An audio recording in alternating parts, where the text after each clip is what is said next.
घोड़ा बनाते हुए किचन की तरफ जाने लगती। उसके हाथों में एक अजीब लेकिन खूबसूरत ब्रेसलेट था, जिसमें 2 मोरपंख और एक छोटी बांसुरी, ओम और कान्हा जी बने हुए थे। उसे देखकर ही पता चल रहा था कि वो काफी पुराना और ऐतिहासिक है। खुद के लिए नूडल तैयार कर वापस सोफे पर बैठ जाती है। तभी उसके साइड में पड़ा फोन बजा। उसने देखा, उस पर निधि शो हो रहा था। उसने कॉल पिक किया और हेलो बोली। उधर से आवाज आई, हेलो वर्षा, तूने नया सीजन पढ़ा? क्या मस्त था ना। तब इधर से वर्षा ने जवाब दिया, क्या खाक मस्त था यार, हीरो और हीरोइन की हैप्पी एंडिंग हुई, लेकिन बाकी सब का क्या। उधर से निधि बोली, यार तू ना बहुत सोचती है, कहानी हीरो और हीरोइन की ही होती है, और अब ये शिकायत का क्या फायदा, ये लास्ट सीजन था। वर्षा नूडल खाते हुए बोली, हाँ यार, पर मुझे कुछ ठीक नहीं लग रहा है, मुझे बुरा लग रहा है। हीरोइन की बहन प्रीति कितनी अच्छी थी और हीरो के दोस्त मुन्ना पंडित, उन्हें भी उनका प्यार नहीं मिला। मुझे हीरोइन बड़ी शेल्फिश लगी। निधि बोली, ओ मैडम ज्यादा बन मत, वो सिर्फ कहानी थी। वर्षा फोन कान में लगाए वहां से जाते हुए बोली, हाँ पर मैं बिना सोचे रह भी नहीं पा रही हूँ। निधि बोली, हाँ मैं जानती हूँ तू कुछ ज्यादा अटैच थी इस स्टोरी से और अब ये खत्म हो गई, पर तू खुश हो कि समीर और आर्या की हैप्पी एंडिंग हुई। वर्षा बोली, हाँ लेकिन अभी भी ये कहानी अधूरी सी लग रही है, मन कर रहा है कि राइटर से पूछूं कि आगे क्या हुआ। उधर से निधि की आवाज आई, वाह तो चल पूछ लियो। वर्षा कंफ्यूज होकर, मतलब निधि? वर्षा, मैं ना इस नोवेल की राइटर का इंटरव्यू लेने जा रही हूँ, चल तू भी। ये सुन वर्षा ने मैं अभी आ रही हूँ बोल फोन कट कर दिया। कुछ देर बाद वर्षा और निधि की कार एक सोसाइटी के सामने आकर रुकी। दोनों अंदर गए और एक घर का बेल बजाया। एक लेडी ने डोर ओपन किया। वर्षा और निधि ने उन्हें हेलो कहा। सब हॉल में आकर बैठ गए, लेकिन उस मिडिल आगे लेडी की नज़र वर्षा के हाथ में पहने ब्रेसलेट पर थी और वर्षा को भी देख रही थी। सबसे पहले निधि बोली, हेलो मैम, मैं आपकी बहुत बड़ी फैन हूँ। ये सुन वो लेडी मुस्कुरा दी। उसका ध्यान अभी भी वर्षा पर ही था। थोड़ी देर ऐसे ही सवाल जवाब के बाद वर्षा बोली, मैम क्या मैं आपसे एक सवाल पूछ सकती हूँ?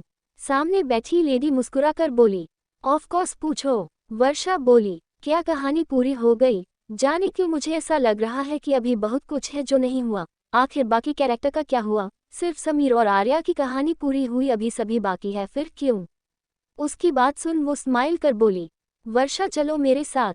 वर्षा और निधि एक दूसरे को देखने लगे। वर्षा खड़ी हो गई और उस लेडी के पीछे चली गई। थोड़ी देर बाद वो एक पुराने स्टोर रूम में थे। वर्षा कंफ्यूज होकर हर तरफ देखने लगी। उस लेडी ने वहां एक डायरी निकाली और उसे देते हुए बोली, ये लो, ये तुम्हारे लिए। वर्षा उस डायरी को देखकर कंफ्यूज हो गई। वो कुछ पूछती उससे पहले ही वो राइटर बोली, उसे घर जाकर अच्छे से पढ़ना, तुम्हें तुम्हारे हर सवाल का जवाब मिल जाएगा। वर्षा ने राइटर को अजीब नज़र से देखा। शाम को वर्षा अपने घर में बैठकर उस डायरी को देख रही थी। उसने उसे हाथ में उठाया और खोला। पहले पेज पर लिखा था, एक मौका। उसके मुंह से जैसे ही ये शब्द निकले कि उसके हाथ का ब्रेसलेट शाइन करने लगा, पर उसका ध्यान तो सिर्फ डायरी पर था।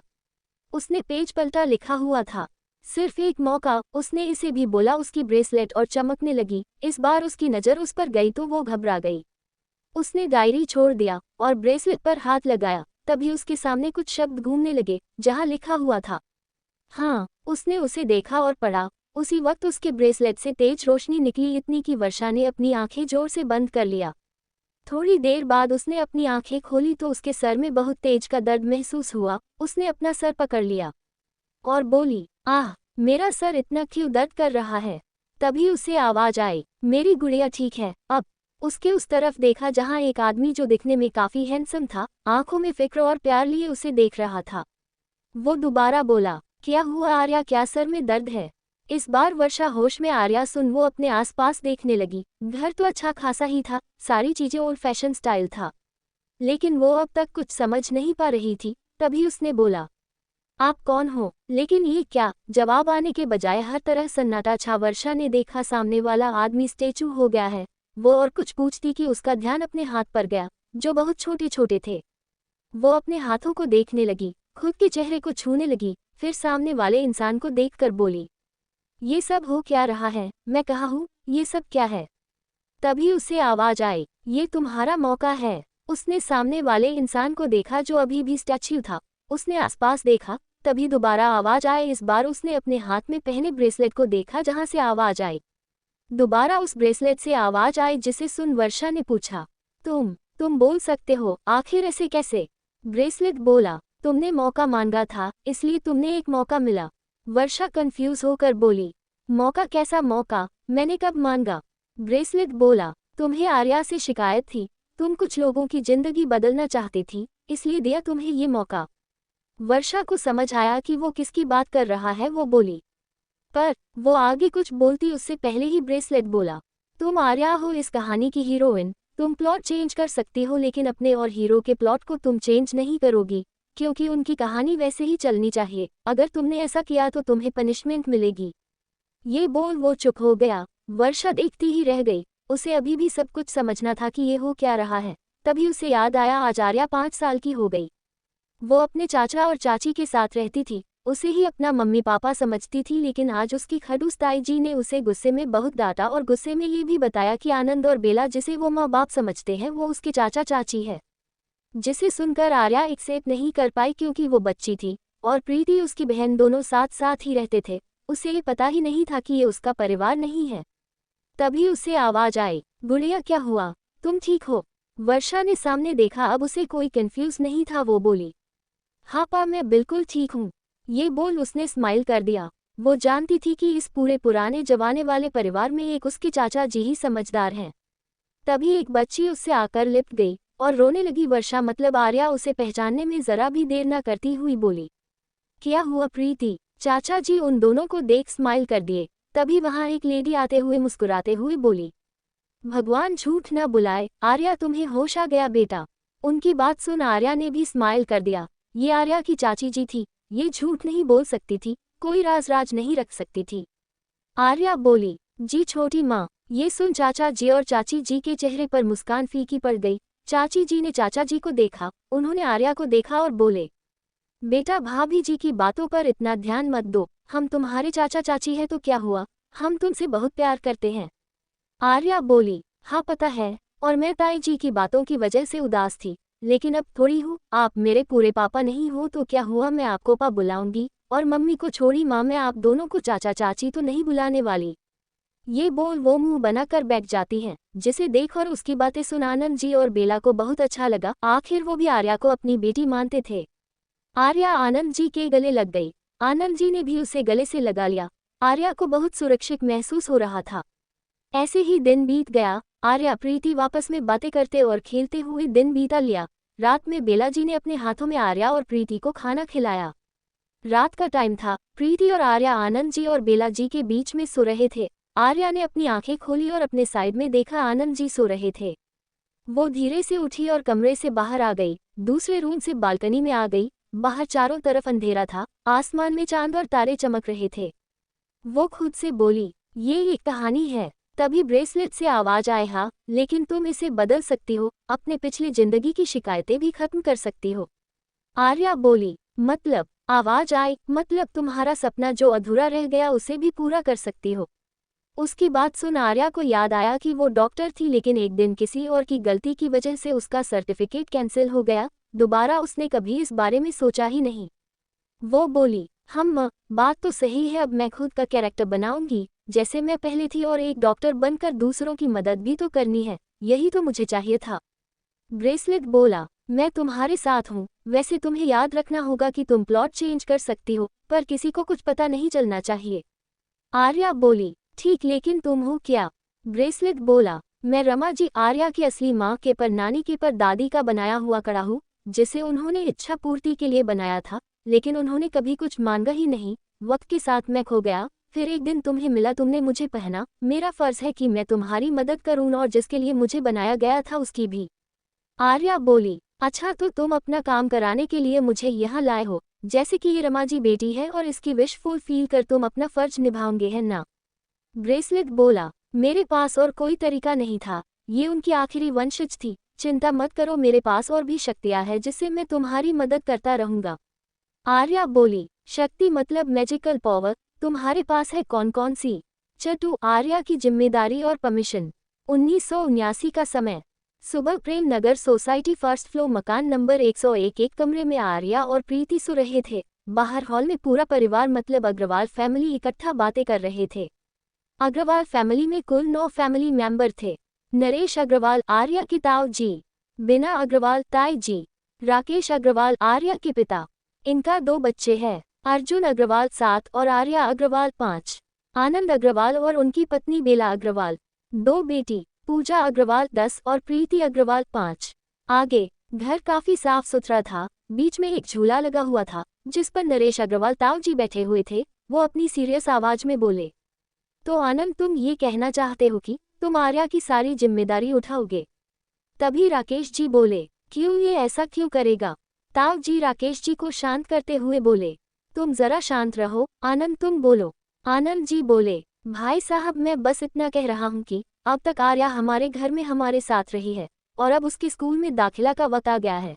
मैं तो बस उसे पढ़ना चाहता हूँ, मेरे लिए प्रीति, पूजा और आर्या अलग नहीं है। तभी ताई जी बोली, हाँ तो ठीक है देवर जी, लेकिन देख लो आर्या का पढ़ाई का खर्चा आपको ही करना होगा। आखिर बिन माँ की बेटी है, कल को कुछ ऊंच नीच हो गई तो आपका ही नाम खराब होगा। आनंद जी बोले, भाभी जी ऐसे कैसे कुछ होगा, आप इतना मत सोचिए, सब बढ़िया ही होगा। ऐसे ही थोड़ी देर बाद के बाद सब तय हो गया। बेला जी आर्या और प्रीति को उठाने आई, दोनों को तैयार कर दिया। दोनों एक ही डिजाइन का फ्रॉक पहना हुआ था, बस कलर अलग थे। आज आर्या अपने सगे भाई अर्जुन से मिली जो उसके पापा राकेश अग्रवाल के साथ उसके ताऊ जी के घर में रहते हैं। उसे देखकर आर्या को याद आया कि अंत तक उसके भाई की जिंदगी कैसी हो गई थी। आनंद जी दोनों के पास आकर बोले, तो चले, आज मेरे दोनों बच्चों का स्कूल में एडमिशन होने वाला है। प्रीति बोली, नहीं पापा, हमें स्कूल नहीं जाना, वहाँ मारते हैं। आनंद जी हंसते हुए बोले, प्रीति बेटा ऐसा नहीं होता, स्कूल तो जाना ही चाहिए, वहाँ नए दोस्त मिलते हैं और बहुत सी नई चीजें सीखते हैं। तभी बेला जी बोली, भगवान झूठ न बुलाए, ये दोनों अभी स्कूल गए भी नहीं हैं और इनके नखरे शुरू हो गए। ये सुन सब स्माइल करने लगे। थोड़ी देर बाद आनंद जी और आर्या और प्रीति स्कूल के साथ सामने खड़े थे। आर्या स्कूल को देखकर मन में बोली, हम तो ये है जहाँ हीरोइन पढ़ती थी और कुछ साल बाद यहाँ हीरो को आना है। आर्या की फ्रेंड और हीरो का कजिन और दोस्त भी यही पढ़ते हैं, लेकिन कहानी तो 11वीं क्लास से शुरू होगी। आनंद जी दोनों को अंदर लेकर गए और उनका एडमिशन करवा दिया। आर्या ने मन में सोचा, वो तो इस टाइम प्री नर्सरी केजी नहीं होते थे, डायरेक्ट फर्स्ट क्लास में एडमिशन होता था, वाह बढ़िया है। आनंद जी दोनों को एक छोटी की टॉफी दिलवाकर उन्हें घर ले आए। उनकी स्कूल ड्रेस और बुक सबको दिखाने लगे। आर्या हर एक बुक को ध्यान से देख रही थी और लंबी स्माइल कर रही थी, क्योंकि ये सब उसके लिए नया था और मजाकिया भी उसने अपनी पढ़ाई कंप्लीट कर रखी थी, उसे मजा आ रहा था। वही प्रीति अपने नए कपड़े को देख रही थी। वो ड्रेस को देखकर बोली, ऐसा ड्रेस तो पूजा दीदी के पास भी है, अब हमारे पास भी हो गए। ये बोल वो ड्रेस को अपने ऊपर लगाकर देखने लगी। तभी ताई जी अंदर आते हुए बोली, ओ बई, तो हो गया इन दोनों का दाखिला? आनंद जी उनसे बोले, जी भाभी जी हो गया, अब कल से इन्हें स्कूल जाना है। ताई जी प्रीति और आर्या को देखकर बोली, तुम दोनों अब स्कूल जाने लगी हो, वहाँ सिर्फ पढ़ाई पर ध्यान देना, समझी? प्रीति बोली, स्कूल में और कुछ भी होता है क्या ताई जी? ताई जी बोली, नहीं सिर्फ पढ़ाई होती, चुप करो। वो बेला जी को देख बोली, बेला जरा चाय बना दो, दिख रहा है ना बड़ा आया है। बेला जी बोली, जी भाभी जी अभी लाए।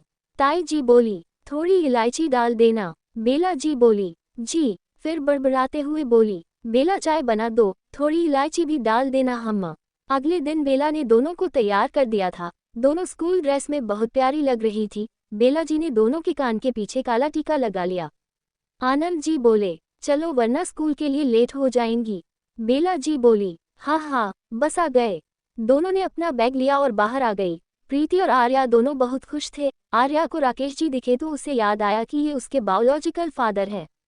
आर्या जानती थी कि राकेश जी उसे पसंद नहीं करते। इसकी 2 वजह है, एक उसके जन्म के समय उनकी पत्नी चली गई और दूसरी कि वो एक लड़की है। लेकिन फिर भी उसे हीरोइन के संस्कार तो दिखाने पड़ेंगे ना, इसलिए वो राकेश के पास गई और स्माइल करते हुए बोली, पापा मैं स्कूल जा रही हूँ। उसने ये बात बहुत खुशी और उम्मीद के साथ कही थी। वही उसकी बात सुन आनंद जी भी स्माइल कर दिए, लेकिन राकेश जी ने बहुत ही रूखे अंदाज में कहा, ठीक ठीक, वहाँ पढ़ाई पर ध्यान देना। ये बोल वो वहाँ से चले गए। आर्या उसे देखती ही रह गई। आनंद जी भी कुछ नहीं बोल पाए। स्कूल के अंदर आर्या ने प्रीति का हाथ पकड़ रखा था। दोनों पियून के पीछे चल रहे थे। पियून उन्हें एक क्लास के सामने लेकर आए और उन दोनों से बोले, ये तुम दोनों की क्लास है। दोनों अंदर चले गए। अंदर हड़कंप मचा हुआ था। सारे छोटे छोटे बच्चे खेल रहे थे, कुछ अपने रो रहे थे क्योंकि उसे स्कूल नहीं आना था। आर्या हर तरफ देखने लगी। उसे एक डेस्क खाली मिली तो वो प्रीति को लेकर वहां चली गई। प्रीति उसे तो जैसे किसी चीज की फिक्र ही नहीं थी। वो तो बस आर्या जहां जा रही थी उसके साथ चल देती। दोनों बैठ गए। कुछ मिनट बाद उसके पास एक लड़की आई। आर्या और प्रीति से बोली, तुम दोनों नए हो? आर्या उसकी क्यूट आवाज पर फिदा हो गई। वो कुछ बोलती कि प्रीति तुरंत बोली, हाँ हम आज ही आए हैं। और तुम? सामने वाली बच्ची बोली, मैं स्वाति हूँ, मैं भी आज ही आई हूँ। स्वाति नाम सुन आर्या उसे देखने लगी। ये हीरोइन की बेस्ट फ्रेंड थी जिसकी लव स्टोरी अधूरी रह गई थी। थोड़ी देर में ही वो सब अच्छे दोस्त बन गए। स्वाति, प्रीति और आर्या में अच्छी बनने लगी। आज उन सबको ए, बी, सी, डी और आ पढ़ाया गया, जो आर्या को पहले से आता था। स्कूल खत्म होने के बाद दोनों घर आ गए। शाम को आनंद जी को बताया कि दोनों ने कितनी मस्ती करी। आर्या बोली, पा, डॉक्टर कैसे बन सकते हैं? आनंद जी ने स्माइल के साथ कहा, अच्छा तो मेरी गुड़िया को डॉक्टर बनाना है। आर्या ने 2 बार हाँ में सर हिला दिया। आनंद जी बोले, डॉक्टर बनने के लिए बहुत पढ़ना पड़ता है, दिन रात मेहनत करनी पड़ती है, जब जाकर कोई डॉक्टर बनता है। आर्या बोली, ठीक फिर मैं बहुत मेहनत करूंगी और एक अच्छी डॉक्टर बनूंगी, प्रॉमिस। आनंद जी ने उसके सर पर हाथ फेरते हुए बोले, हाँ मुझे पूरा भरोसा है मेरी गुड़िया पर, वो सब कुछ हासिल कर सकती है। ये सुन आर्या मन में बोली, सच में इस पूरी दुनिया में एक ये और दूसरे हीरो के नाना जी ही समझदार थे। ऐसे ही दिन बीतते चले गए। अब आर्या और प्रीति 8वीं में आ गए। आर्या हर बार फर्स्ट आती, पूरे स्कूल में उसका नाम हो चुका था। वो अपनी क्लास की मॉनिटर भी थी। प्रीति और स्वाति दोनों उसकी जान थी। घर में सबको पता चल चुका था कि आर्या का सपना डॉक्टर बनने का है, जिसमें आनंद जी और बेला जी उसके साथ थे। सुबह का वक्त आनंद जी ऑफिस से घर आए तो आर्या पानी का ग्लास लेकर उनके सामने खड़ी हो गई और उनका बैग भी ले लिया। आनंद जी झूले पर जो उनके घर के बीच में था उस पर बैठते हुए बोले, तो बोलो मेरी गुड़िया को क्या बात करनी है? आर्या बोली, आपको कैसे पता चला? आनंद जी बोले, बेटा मैं तुम्हें तुमसे भी अच्छी तरह से जानता हूँ, बोलो क्या बात है? कुछ चाहिए? पैसे चाहिए? आर्या बोली, नहीं नहीं पा, मुझे पैसे नहीं चाहिए, मुझे ना परमिशन चाहिए। आनंद जी बोले, किस चीज की परमिशन? आर्या बोली, ट्यूशन पढ़ाने की परमिशन। आनंद जी बोले, ट्यूशन? आर्या बोली, हाँ मैं पहली से लेकर 5वीं 6ठी क्लास के बच्चों को पढ़ा सकती हूँ, जिससे मेरा रिवीजन भी हो जाएगा और मेरी और प्रीति की पॉकेट मनी भी निकल जाएगी। प्रीति आते हुए बोली, हाँ पापा दे दो ना इसे परमिशन, कम से कम दिन भर मेरे पीछे नहीं पड़ी रहेगी पढ़ाने के लिए। बेला जी बोली, हाँ दे देते हैं ना, वो क्या है ना, आर्या तो खुद इतनी होशियार है पढ़ाई में, अरे थोड़ा पढ़ा लेगी तो पूरे मोहल्ले में कितना नाम होगा हमारी आर्या का। आनंद जी सोचकर बोले, ठीक इस बारे में मैं राकेश भैया और नरेश भैया से बात करता हूँ। ये सुन प्रीति आर्या के कान में बोली, अब तो परमिशन मिलने से रही। आर्या ने उसे देखा, उसे पता था कि अब उसे डांट पड़ने वाली है, क्योंकि अग्रवाल खानदान बिना डांटे किसी चीज की परमिशन दे इम्पॉसिबल। थोड़ी देर बाद हाल में सब बैठे थे, नरेश अग्रवाल, राकेश अग्रवाल और ताईजी अर्जुन। ताईजी बोली, मुझे समझ नहीं आता क्या जरूरत है, अरे अभी खुद पढ़ रही है ना, इतना काफी नहीं है? राकेश जी चिल्लाते हुए बोले, और नहीं तो क्या, तुम्हें खाना या खर्चा नहीं मिलता जो तुम्हें पैसे कमाने हैं? आनंद जी बोले, भैया आप सब समझ नहीं रहे हैं, अरे वो तो बस पढ़ना चाहती है, और वो भी छोटे बच्चों को, इसमें गलत क्या है? नरेश जी बोले, हाँ इसमें कुछ गलत नहीं है, पर अगर बच्चों के माँ बाप कल को शिकायत लेकर आए तो? आनंद जी बोले, तो उसकी जिम्मेदारी मेरी होगी। राकेश जी बोले, हाँ हाँ क्यों नहीं, तुम ही लो इसकी सारी जिम्मेदारी, चढ़ाओ इसे सर पर। फिर अर्जुन की तरफ देखकर, चलो अर्जुन। अर्जुन भी चुपचाप उठकर चला गया। आर्या उन दोनों को देखती ही रही। उसे पता था कि आगे अर्जुन के साथ क्या होने वाला है, इसलिए उसे उससे बॉन्ड स्ट्रांग करना पड़ेगा। ऐसे डिस्कशन के बाद उसे ट्यूशन पढ़ाने की परमिशन मिल गई। वो और प्रीति बहुत खुश हो गए। प्रीति बोली, वाह अब हमें पैसे की चिंता करने की जरूरत नहीं होगी और हम जैसे चाहे वैसे खर्च कर सकते हैं। मैं ना अभी जाकर सबको बताकर आती हूँ, जिसे भी अपने बच्चों को पढ़ाना होगा वो कल से अपने बच्चों को भेजे। ये बोल वो भाग गई। आर्या उसे आवाज लगाती रह गई, लेकिन प्रीति तो प्रीति थी, उससे कहा किसी से फर्क पड़ने वाला था। आर्या रूम में आकर अपनी स्टडी टेबल पर बैठ गई और अपनी पिछली जिंदगी के बारे में सोचने लगी। जब वो अनाथ आश्रम में थी, उसने डॉक्टर बनने का सपना देखा था। क्योंकि उसकी माँ को अच्छी डॉक्टर ना मिलने पर जान गंवानी पड़ी, इसलिए उसने सोचा था कि वो डॉक्टर बनेगी। लेकिन पैसे ना होने पर उसने ऐसे छोटे छोटे बच्चों को ट्यूशन दिया करती थी, जिससे पैसे इकट्ठा करती थी। जब उसका सपना साकार हुआ तो एक दिन उसका सर्टिफिकेट कैंसिल हो गया।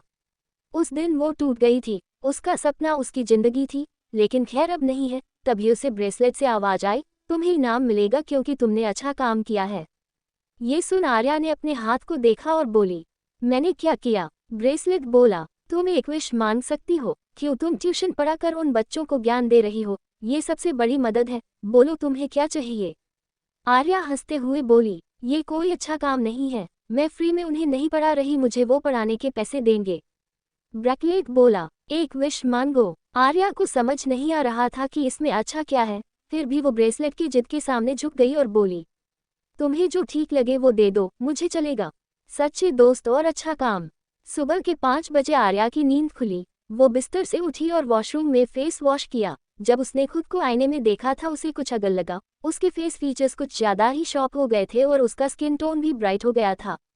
उसे शक हुआ। वो बोली, ब्रेसलेट क्या ये तुम्हारी वजह से हुआ है? ब्रेसलेट उसी टाइम बोला, हाँ, यही तुम्हारा गिफ्ट है। आर्या को बहुत ही ज्यादा गुस्सा आया, क्योंकि ऑफकोर्स वो इस कहानी की हीरोइन थी। राइटर ने हीरोइन को थोड़ा एवरेज लुक दिया था। वो ब्यूटीफुल तो थी, पर इतनी भी नहीं, इसलिए उसकी ताई जी उसे हमेशा ताना देती रहती थी। लेकिन अब एक ही दिन में उसके फीचर्स इतने चेंज हो गए, अब वो क्या जवाब देगी? उसने गुस्से से कहा, तुम बेवकूफ़ हो क्या? अभी मुझे पहले की तरह करो, कोई पूछेगा तो क्या जवाब दूंगी? ब्रेसलेट बोला, अब मैं कुछ नहीं कर सकता, एक बार मैजिक हो गया तो हो गया। आर्या सोचने लगी, काश मैंने गिफ्ट मांग लिया होता। फिर खुद से बोली, कोई बात नहीं, वैसे भी शक्ल कैसी भी हो क्या फर्क पड़ता है, हीरोइन कैसी भी दिखे। ये सोच उसने इस बात को छोड़ दिया और तैयार होकर पढ़ने बैठ गई। वैसे तो उसे पढ़ाई की कोई टेंशन नहीं थी, पर वो कॉलेज या एंट्रेंस एग्जाम में कोई गलती नहीं चाहती थी। थोड़ी देर बाद सब तैयार हो गए। प्रीति और आर्या भी स्कूल यूनिफॉर्म पहने तैयार थी। प्रीति और पूजा रह रहकर आर्या को देख रहे थे। ये बात आर्या ने भी नोटिस कर लिया, लेकिन वो क्या कर सकती थी। प्रीति बोली, एक बात बता, आज तूने कौन से साबुन से नहाया है? आर्या उसे देखकर बोली, क्या बकवास कर रही है? उसी साबुन से जो तूने और पूजा दीदी इस्तेमाल किया है, जिससे रोज नहाते हैं। प्रीति बोली, अच्छा, हमने भी तो वही साबुन लगाया है, फिर तू कैसे इतनी गोरी हो गई? उसकी बात बीच काटते हुए आर्या बोली, चले। पूजा दीदी बोली, नहीं आर्या, सच सच बता, तूने क्या किया? क्योंकि देख, तू मुझसे ज्यादा अच्छी नहीं दिख सकती, क्योंकि कुछ टाइम बाद मेरी शादी होगी तो मुझे सबसे अच्छा दिखना है, समझी? आर्या फीकी मुस्कान के साथ बोली, दीदी, पूरी दुनिया में आपसे ज्यादा सुंदर और खुश दुल्हन हो ही नहीं सकती है, अब चले। तीनों बाहर आकर नाश्ता करने लगे। नाश्ते को देखकर प्रीति बोली, क्या आज फिर टिंडे? मम्मी, दुनिया में और कोई सब्जी नहीं मिलती क्या आपको? बेला जी बोली, भगवान झूठ न बुलाए बेटा, लेकिन वो क्या है ना, टिंडे से दिमाग तेज होता है, इसलिए इसे खास समझी। तभी उसकी नज़र आर्या पर गई। वो बोली, आर्या बेटा, आज तो तुम बहुत ब्यूटीफुल लग रही हो। आर्या ने उन्हें एक स्माइल दे दिया। बेचारी इससे ज़्यादा क्या कर सकती थी, बस अब कोई और इस चेंज को नोटिस ना करे, वो यही दुआ कर रही थी। तभी ताई जी आ गई। वो आते ही बोली, ओ बई, बेला, हमारे घर में ना चीनी खत्म हो गई है, ज़रा चीनी देना।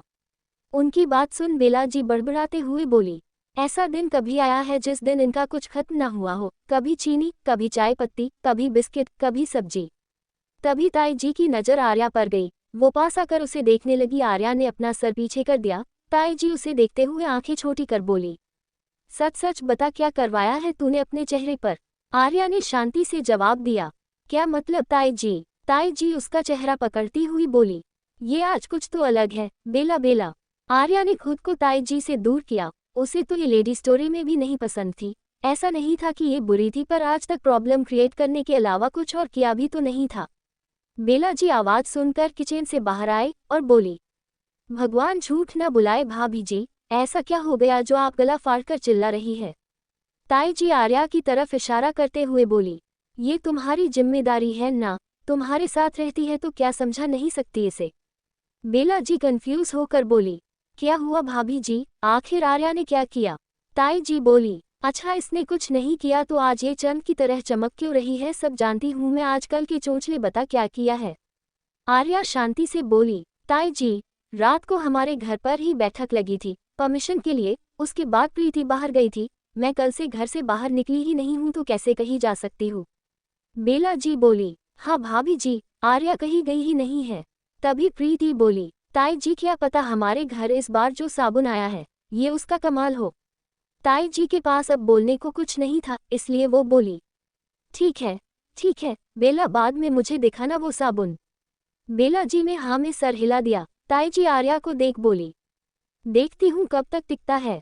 आर्या उन्हें अजीब नजरों से देखने के सिवा कुछ नहीं कर सकती थी। आर्या मन में बोली, ये कब तक रहेगा। उसे ब्रेसलेट की आवाज आई। मैंने कहा था कि ये गिफ्ट है जो तुम्हें अच्छे काम की वजह से मिला है। तुम्हारी ब्यूटी हर दिन बढ़ती जाएगी, है ना मेरा तोहफा कमाल का। ये सुन तो अब आर्या को अपना सर फोड़ने का मन करने लगा। फिर भी वो बेबसी भरी आवाज में ब्रेसलेट से बोली, तुमने नहीं कहा था कि मैं हीरोइन की कहानी में कोई बदलाव नहीं कर सकती, फिर तुमने क्यों किया। आर्या तो एवरेज दिखती थी ना। ब्रेसलेट बोला, हाँ लेकिन इससे कहानी में कोई बड़ा बदलाव नहीं आएगा। थोड़ी देर बाद आदर्श विद्या का मंदिर स्कूल जहां आर्या और प्रीति पढ़ते थे, दोनों अपनी साइकिल से स्कूल पहुंचे। हर कोई एक बार तो आर्या को देख ही रहा था, जिससे आर्या को इरिटेशन हो रही थी। प्रीति बोली, वाह आर्या, अब तो तेरे पीछे भी लड़कों की लाइन लगेगी, एक दो से मुझे भी मिलवा दियो। आर्या बोली, शट अप प्रीति, यहाँ हम सिर्फ पढ़ाई करने आते हैं, उसी पर ध्यान देना है, समझी। प्रीति मुंह बनाकर बोली, हाँ क्यों नहीं, तू ही तो है अगली आइंस्टीन, इतना पढ़कर करेगी क्या। आर्या बोली, डॉक्टर बनूंगी। प्रीति बोली, मेरी बहना ध्यान से सुन, पूरे स्कूल में जितना टीचर्स को नहीं आता है उससे ज्यादा ही तुझे आता है, समझी, इसलिए थोड़ा कम पढ़ लेगी ना तो तेरा कुछ नहीं जाएगा। आर्या बोली, आज तेरी क्लास लेट है क्या। प्रीति ने टाइम देखा तो वो जल्दी से भाग गई। आर्या अपना सरनामे हिलाते हुए अपनी क्लास की तरफ चली गई। दोनों एक क्लास में थे पर दोनों के सेशन अलग थे। आर्या जब अपनी क्लास में आई तो सबने एक बार उसे देखा, लेकिन वो सबको इग्नोर कर स्वाति के साथ जाकर बैठ गई। स्वाति बोली, आज तू कुछ अलग लग रही है, पर जो भी है पर बहुत खूबसूरत लग रही है। आर्या बोली, बहन सुबह मुझे भी समझ नहीं आ रहा है कि क्या अलग है। खैर छोड़, तूने होमवर्क किया नहीं किया तो जल्दी कंप्लीट कर, क्यों टीचर आज होमवर्क चेक करेगी। स्वाति बोली, नहीं ना यार, मुझे तो कुछ समझ ही नहीं आया, तू अपनी कॉपी देना। आर्या ने उसे घूरा, फिर अपनी नोटबुक दे दिया। तभी उसके पीछे बैठी लड़की जिसका नाम हेमा और काम्या था, उसने आर्या की कंधे पर टैप किया। आर्या ने देखा तो दोनों दांत दिखा रही थी। आर्या बोली, क्या आज तुम दोनों ब्रश करके आए हो, ये बता रहे हो। हेमा बोली, नहीं यार, वो क्या है ना, मैथ का होमवर्क नहीं हुआ, अपनी कॉपी दे देना। आर्या अजीब तरह स्माइल कर बोली, क्यों, घर पर क्या गरबा खेल रहे थे, बाद में लेना।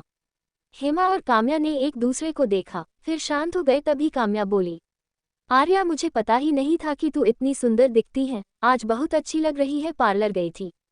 आर्या ने उसे देखा और बोली, मैं हमेशा से ऐसी ही हूँ, बस तुम सबकी नजरें आज मुझे नोटिस कर रही है, होमवर्क कर।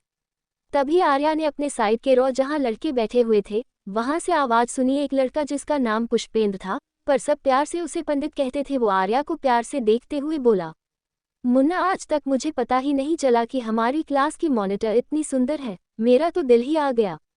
मुन्ना जो उसका दोस्त था उसका नाम मनोज था, पर उसे सब प्यार से मुन्ना कहते थे। वो उसे हिलाते हुए बोला, ये पंडित होश में आजा भाई, वो एक नंबर की पढ़ाकू और किताबी कीड़ा टाइप लड़की है, उसके पीछे लगा ना तो वो रोज सुबह शाम मुर्गा बनाएगी और अंडे भी हमसे ही मांगेगी, समझा।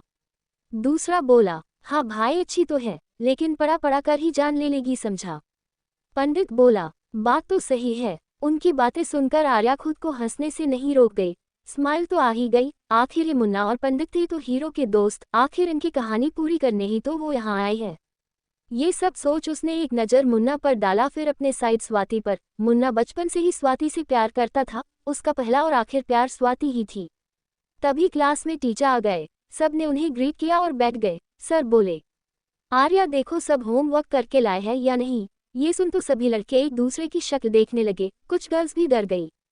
स्वाति ने आर्या की नोटबुक साइड में रख दिया। आर्या खड़ी होती हुई बोली, ओके सर। आर्या ने सबकी नोटबुक चेक किया, गिन के कुछ बच्चे ही होमवर्क करके लाए थे, बाकी सबको एक एक स्ट्रिक्ट पड़ी। मुन्ना बोला, देखा कैसी है ये बहन जी, ये किसी की सगी नहीं हो सकती, किसी भी नहीं। पंडित बोला, भाई साहब समझ नहीं आता, ये ज्यादा समझदार है या हम ज्यादा बेवकूफ। तभी उनमें से एक लड़का जिसके चश्मा चढ़ा हुआ था, वो पढ़ाई में दूसरे नंबर पर था पूरी क्लास में, संजय टेबरीवाल, वो बोला, तुम सभी ज्यादा बेवकूफ हो। उसकी बात सुनकर सब उसे देख बोले, बच्चे तू ना क्लास के बाहर मिल। वो सब इनमें इतने मग्न हो गए कि क्लास में क्या चल रहा है सब भूल ही गए। तभी उन्हें आवाज आई, मनोज, पुष्पेंद्र, विक्की और संजय क्लास के बाहर जाओ। ये सुन सब ने उस तरफ देखा जहां आर्या खड़ी उन्हें ही देख रही थी। चारों ने एक दूसरे को देखा, फिर आर्या को। आर्या उन्हें देखते हुए बोली, क्लास के बाहर जाकर हाथ ऊपर कर खड़े हो जाओ या फिर मैं जाऊं प्रिंसिपल के पास। उसकी बात सुन सब डर गए, क्योंकि एक बार ऐसे ही एक लड़के ने आर्या की बात नहीं मानी थी और आर्या ने उसकी कंप्लेन प्रिंसिपल से कर दिया, जिससे उसके माँ बाप के पास कंप्लेन पहुंच गई, फिर जो उसकी कुटाई हुई थी। ये सब सोच चारों शराफत से खड़े हो गए और बाहर जाकर हाथ ऊपर कर खड़े हो गए। मुन्ना बोला, देख लिया टेबरीवाल, तू उसकी साइड ले रहा था उसकी। पंडित ने क्लास में झांक कर एक बार देखा और फिर बोला, हमें ऐसी लड़की से दूर रहना चाहिए। चारों सहमत हुए। ऐसे ही स्कूल की छुट्टी का वक्त हो गया।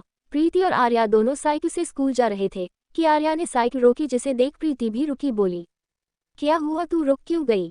आर्या बोली, वो देख। प्रीति ने उधर देखा तो रोड पर एक पौधा पड़ा हुआ था जो लगभग सूखने वाला था। प्रीति ने इशारे से पूछा, क्या? आर्या साइकिल से उतरी और उस पौधे के पास जाकर उसे उठा लिया और आसपास देखने लगी। उसे एक जगह दिखी जहां मिट्टी थी। वो उस पौधे को वहां लगा देती है और अपने बोतल से उसमें पानी भी डाल दिया। ये देखकर प्रीति स्माइल करने लगी। आर्या ने ध्यान ही नहीं दिया कि उसका ब्रेसलेट फिर से चमक रहा है। अर्जुन से बातचीत और बड़ा बॉक्स। आज आर्या का फर्स्ट डे था, ट्यूशन था। आज सिर्फ 5 बच्चे आए थे। आर्या ने उन्हें भी बहुत अच्छे से पढ़ाया और उनका होमवर्क करवा दिया। रात का वक्त सब सो गए थे, लेकिन आर्या को नींद नहीं आ रही थी, इसलिए वो उठकर बालकनी में आ गई और तारों को देखने लगी। चमकते चारों को देख उसे एक सुकून सा मिला। उसके होठों पर मुस्कान खिल गई। तभी उसे ब्रेसलेट की आवाज आई, तुमने आज फिर एक अच्छा काम किया। ये सुन आर्या को सुबह की बात याद आ गई, कैसे अचानक उसके रूप में बदलाव की वजह से हंगामा हो गया। वो बोली, मैंने कुछ नहीं किया, सिर्फ पढ़ाया जिसका इनाम तुम पहले ही दे चुके हो। उसे आवाज आई, आज तुमने एक पौधे को मरने से बचाया। पौधे में जान होती है, इसका मतलब तुमने एक जान बचाए और वो पौधा जब पेड़ बनेगा तो बहुत से लोगों को ऑक्सीजन देगा। तो अब?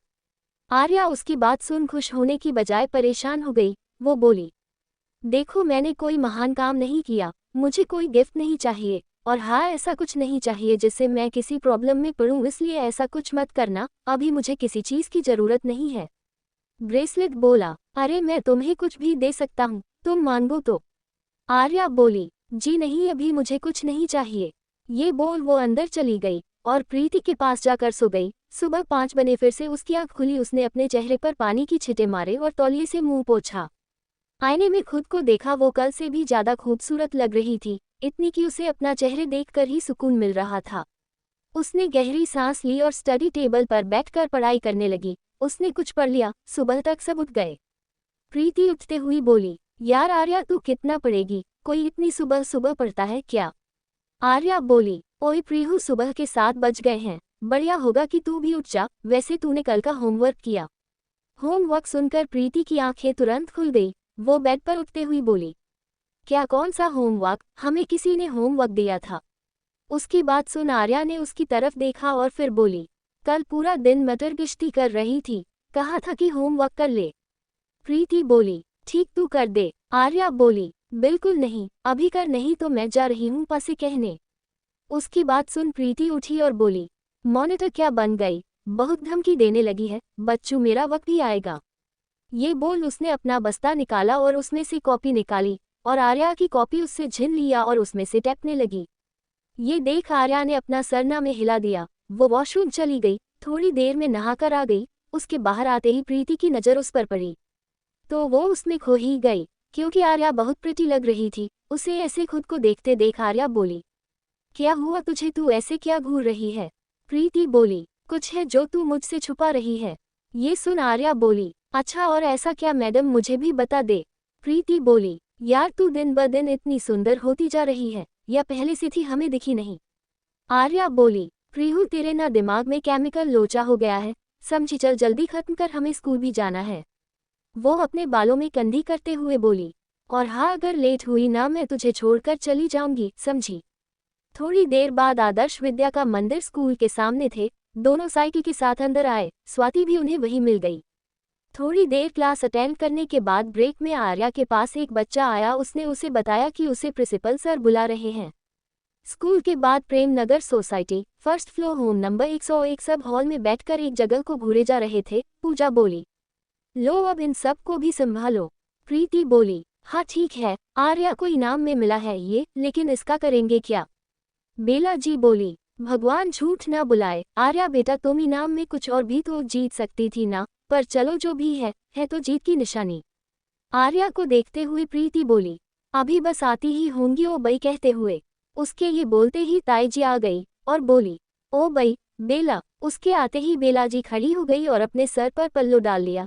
ताई जी आई तो उन्होंने देखा कि हाल के बीचे में 15-20 गमले रखे हुए हैं। ये देख वो बोली, ये क्या बेला, तुम्हें गमलों की दुकान करना है क्या जो इतने सारे उठा लाए? उसके जवाब में प्रीति बोली, अरे नहीं ताई जी, ये सब तो आर्या को मिला है। वो क्या है ना, कुछ टाइम पहले उसने एक वनस्पति पर निबंध लिखा था जिसमें वो जीत गई, तो उसे इनाम में ये गमले और काफी सारे पौधों की बीजें मिली है। ये बोल उसके एक पैकेट से कुछ बिल्स निकल उन्हें दिखाने लगी। ताई जी बोली, हाँ हाँ ठीक है, अब करो जो करना है, इसका मेरा क्या। फिर वो बेला जी को देख बोली, बेला जरा चाय पत्ती देना। वो क्या है ना, हमारे घर खत्म हो गई है और तुम्हारे भाई साहब को आने के बाद चाय पीने की आदत है। बेला जी फीकी मुस्कान से बोली, जी भाभी जी अभी लाए। आर्या अपने कमरे में आ गई। प्रीति बोली, यार आर्या अब तू इन सब का क्या करेगी? आर्या ने सबको देखा और बोली, हम इन गमलों को बालकनी में लगा सकते हैं और बाकी पास से पूछ लेंगे। प्रीति ने भी हाँ बोल दिया और दोनों रेडियो पर गाना सुनने लगे, क्योंकि उस टाइम टीवी बहुत कम घरों में थी। रेडियो पर भी पुराने गाने आ रहे थे और आर्या जो कि ऑलरेडी 2026 से थी, उसके लिए ये 90 का जीवन बहुत अलग था। वो हर एक चीज को एंजॉय कर रही थी। रात को प्रीति और आर्या ने आनंद जी को सब बताया। वहां अर्जुन भी था। वो बोला, हाँ यही सही होगा कि इसे बालकनी में लगा दे। आनंद जी को भी यही रास्ता दिखा। रात को बेड पर आर्या ने मन में कहा, क्या आर्या को ऐसा कोई प्राइज मिला था? उसकी कहानी शुरू ही 1990 से हुई थी, इसलिए पहले का कुछ भी पता नहीं। तभी उसे आवाज आई, नहीं उसे नहीं मिला था, ये मैंने किया। ये सुन आर्या ने अपने हाथ को अपने चेहरे के सामने लाकर मन में बोली, अच्छा ये सब तुमने किया, पूछ सकती हूँ क्यों? आवाज आए, ये तुम्हारा इनाम था। ये सुन आर्या ने उसे देखा लेकिन उसे कुछ नहीं कहा एवं मन में बोली, थैंक यू कान्हा जी, इसने ऐसा इनाम दिया, वरना पिछला कैसा था ये तो आप जानते ही हो। ये बोल वो सो गई। उसके बाद वो ब्रेसलेट चमकने लगा, फिर थोड़ी देर बाद शांत हो गया। ऐसे ही 1 महीना गुजर गया। सारे पौधे निकल आए थे। आर्या की बालकनी पूरी हरी भरी लग रही थी। आर्या उन सबको देख ही रही थी कि वहां अर्जुन आ गया। अर्जुन को देख आर्या बोली, भैया आज आप प्रैक्टिस पर नहीं गए? अर्जुन इस नोवेल का एक इम्पॉर्टेंट और कमजोर कैरेक्टर था। उसमें एक क्रिकेटर बनने की खूबी थी, लेकिन अपने पापा के उम्मीदों का प्रेशर वो संभाल ना सका। उसके लिए राकेश अग्रवाल जी खुशी, उनकी उम्मीद, उनके सपने अर्जुन के लिए घुटन बन गई थी। ये सब आर्या के दिमाग में चल ही रहा था कि अर्जुन बोला, तेरे पौधे जल्दी निकल आए, चल बढ़िया है, अच्छे से ख्याल रख इनका। ये बोल उसने आर्या के सर पर हाथ फेरा और जाने लगा। तभी आर्या बोली, भैया। अर्जुन रुक गया और आर्या को देखने लगा। आर्या बोली, भैया मुझे आपसे कुछ बात करनी है। अर्जुन उसकी तरफ मुड़ा और बोला, हाँ बोल, क्या बात है, क्या कोई परेशानी है? आर्या बोली, कैसे बताओ? अर्जुन सीरियस हो गया। वो बोला, क्या बात है, क्या कोई टेंशन है? तुझे स्कूल में किसी ने कुछ कहा, मुझे बता। आर्या बोली, भैया ऐसी कोई बात नहीं है, वैसे भी आपकी बहन किसी से डरने वालों में से है क्या? अर्जुन बोला, फिर क्या बात है? आर्या बोली, आप। अर्जुन उसे देखने लगा। आर्या आगे बोली, मुझे डर लग रहा है आपके लिए। अर्जुन बोला, क्या डर? लेकिन क्यों, किससे, तू क्या कह रही है? अरु कोई बात है? आर्या बोली, भैया मैंने देखा है, पापा आपको क्रिकेट पर ध्यान देने को कह रहे थे। उस वक्त आपके चेहरे पर खुशी नहीं थी बल्कि प्रेशर था। आर्या अर्जुन का हाथ पकड़कर बोली, भैया मैं जानती हूँ कि मैं आपसे छोटी हूँ, लेकिन एक बात ये भी है कि हम एक दूसरे की सबसे अच्छी तरह समझ सकते हैं, एक दूसरे से अपने इमोशन बांट सकते हैं। इसलिए मैं पूछ रही हूँ, क्या कोई बात है जो आपको परेशान कर रही है? अर्जुन ने थोड़ी देर आर्या को देखा। उसकी आंखों में देखने के बाद अर्जुन को जाने क्या हुआ कि उसने आर्या से अपना हाथ छुड़ाया और बालकनी की ग्रिल के पास आ गया। बाहर देखते हुए वो बोला, हाँ अरु, मुझे कभी कभी पापा के उम्मीद और भरोसे से डर लगने लगता है। अरे वो मुझसे कितना उम्मीद करते हैं, अगर मैं उनके लिए कुछ नहीं कर पाया तो, अगर मैं उनके सपने को पूरा ना कर पाया तो मैं कभी कभी इन चीज़ों से बहुत परेशान हो जाता हूँ। आर्या उसके पास आकर बोली, मुझे लगा ही था। भैया आप गलत नहीं हो, पापा भी गलत नहीं है, उनके लिए आपका सक्सेसफुल होगा बहुत जरूरी है, इसलिए वो आप पर इतना ध्यान देते हैं। वो अर्जुन की तरफ देखकर बोली। लेकिन आपने उन पर ध्यान नहीं दिया। अर्जुन उसे देखने लगा। वो आगे बोली। आपको याद है इन गलियों में जब आप देखते थे हर मैच आप जीतते थे, क्यों? अर्जुन बोला। क्योंकि मैं अच्छा खेलता था। आर्या बोली। नहीं, क्योंकि आप सिर्फ खेल पर ध्यान देते थे, हार या जीत पर नहीं। आपके लिए बैट जरूरी थी, स्कोर नहीं। आपके लिए क्रिकेट जरूरी था, कोई पोजीशन नहीं। आप उस खेल में हर मूवमेंट को फील करते थे, और अब जब आप बैट पकड़ते हो तो आपको क्या फील होता है? आर्या की बात सुन अर्जुन सोच में पड़ गया। वो उस गली को देखने लगा, तभी आर्या बोली। भैया, हम दोनों भाई बहन हैं, हम एक दूसरे से अपनी बातें शेयर नहीं करेंगे तो कौन करेगा? अर्जुन बोला। तेरी हर बात सच है। आर्या ने अपना हाथ आगे करते हुए कहा, तो एक प्रॉमिस करो। अर्जुन बोला। प्रॉमिस? कैसा प्रॉमिस? आर्या बोली। प्रॉमिस, आपको जब भी किसी तरह की कंफ्यूजन, टेंशन या प्रेशर कुछ फील होगा तो मुझे बताओगे, मुझसे कुछ नहीं छिपाओगे, मैं भी आपसे अपनी सारी बातें शेयर करूंगी, करो प्रॉमिस। अर्जुन ने उसे देखा और उसके हाथ पर अपना हाथ रख उसे प्रॉमिस कर दिया। ये देख आर्या को काफी संतुष्टि हुई, क्योंकि इस पहल से वो अर्जुन की जिंदगी बचा सकती थी। दोनों ने कुछ देर और बातें करी। अर्जुन ने जिंदगी में पहली बार किसी से इतने खुलकर बातें करी होंगी। दोनों किसी बात पर हंस रहे थे कि वहां प्रीति आ गई। वो बोली, यहाँ देखो, मेरे बिना ही हंसी मजाक कर रहे हैं। अर्जुन बोला। हम तुझे कैसे भूल सकते हैं? उसके ये बोलने पर प्रीति बोली। मैं भूल ही गई थी, पापा टीवी लाए हैं। आर्या और अर्जुन ये सुन खुश हो गए। तीनों अंदर आ गए। आर्या ने देखा ये बहुत ही पुराना मॉडल था टीवी का। कहा उसने लेग तक देखा था, पर उसे ये सब भी इंटरेस्टेड लग रहा था। थोड़ी देर में कनेक्शन कंप्लीटम हो गया। प्रीति और पूजा तो खुशी से नाच रहे थे। तभी ताई जी आ गई और बोली, लो आ गई एक और आफत, मतलब अब तक रेडियो कम था जो अब टीवी भी ले आए। आनंद जी बोले, भाभी जी बच्चे थोड़ी देर देख लिया करेंगे। ताई जी बोली, हाँ देखेंगे और बिगड़ेंगे, वैसे ही इनके नखरे कम नहीं है, अब तो और दिन भर लगी रहेगी टीवी में। और आजकल के फिल्में और गाने बच्चों पर कितना असर डालते हैं। बेला जी ताई जी को चाय देते हुए बोली, भाभी जी आप चिंता मत कीजिए, हमारे बच्चे ऐसे नहीं हैं। ताई जी बोली, सब यही कहते हैं। तभी डोर नॉक हुआ। सब ने बाहर देखा, वहां एक डिलीवरी वाला खड़ा था और उसके साइड में एक बड़ा बॉक्स रखा हुआ था। आनंद जी उनके पास आए। उन्होंने कहा, जी डिलीवरी बॉय, आर्या अग्रवाल का घर यही है।